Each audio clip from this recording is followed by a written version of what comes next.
Good morning, all of you. Students, we are doing the chapter Magnets, in which we discussed different properties of magnet, its strength, poles, and many other topics. Now, today I'm going to explain Earth as a magnet. Now, we can understand the directional property of a bar magnet by realizing that the Earth also behaves like a huge magnet. Like any other magnet, the Earth also as a magnet having two magnetic poles. The magnetic poles of the earth do not coincide with its geographical pole. The pole near the geographic north pole of the earth is regarded as the south magnetic pole of the earth magnet. Likewise, the pole near the geographic south pole is regarded as the north magnetic pole of the earth magnet.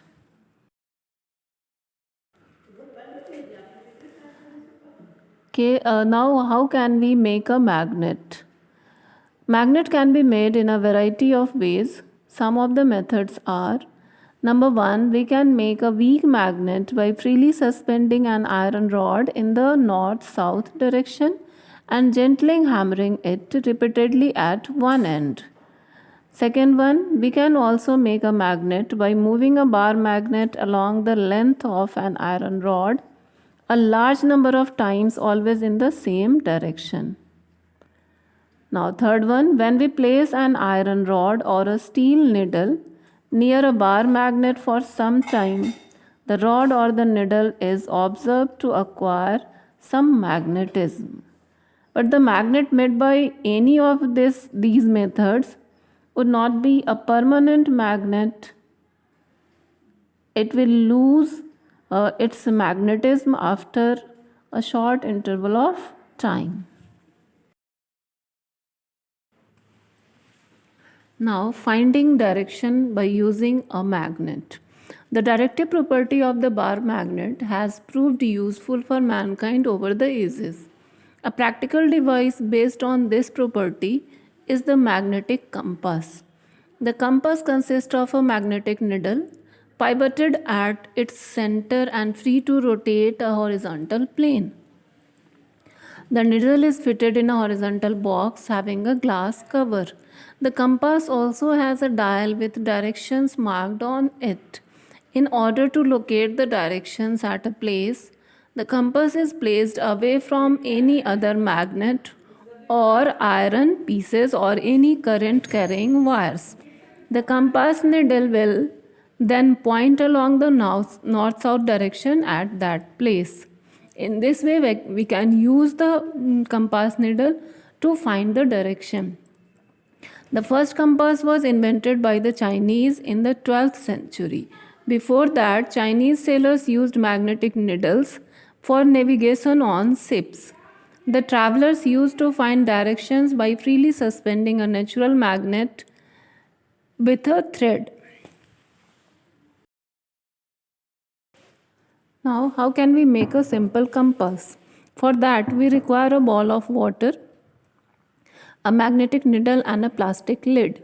We will put the lid in the water and let it come to rest. Now, gently place a magnetic needle on the lid. What we will observe? We will observe that the lid now comes to rest with the magnetic needle along the north south direction.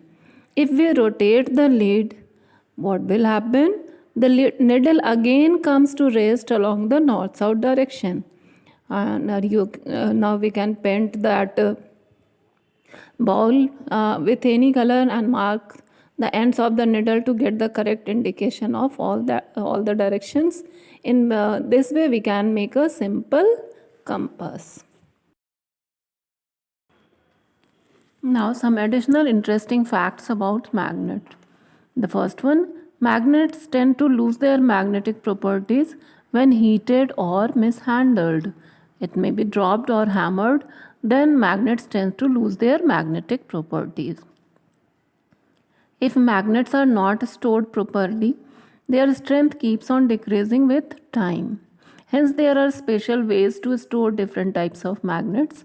For example, bar magnets are kept in pairs with their unlike poles on the same side and separated by a piece of wood. At the end, two pieces of soft irons are placed, and we call these pieces as magnetic keepers. Third one, magnets are capable of erasing the stored memory information from tapes, hence, they should not be placed near a computer or a cell phone or a DVD or a floppy disk or an audio cassette. So, students, in this way, we have completed the chapter. We have already discussed all the topics from the chapter. So, that's all for today. We will discuss the exercises tomorrow. Thank you. Have a nice day.